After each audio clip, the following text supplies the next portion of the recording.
دخترم میرم بیرون میگه رفیقش هم برداشت رفیقشو برمیدارم میان هر کدوم یه ایران میگه قدش کوتاه مماهاش بالا پایینه کج را میره کفشش بلاره یارو دختر آورده بچه شوشه اون یکی آورده بچه بیسینه آخه نی من برم بیسیم خودمو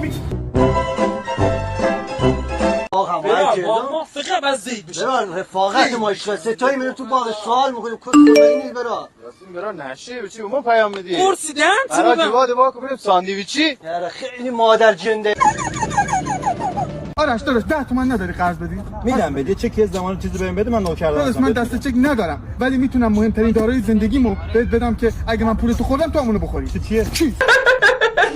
من همیشه واسه آرام بشم و سلامت روانم ورزش میکنم. به تو هم توصیه میکنم حتما انجامش بده.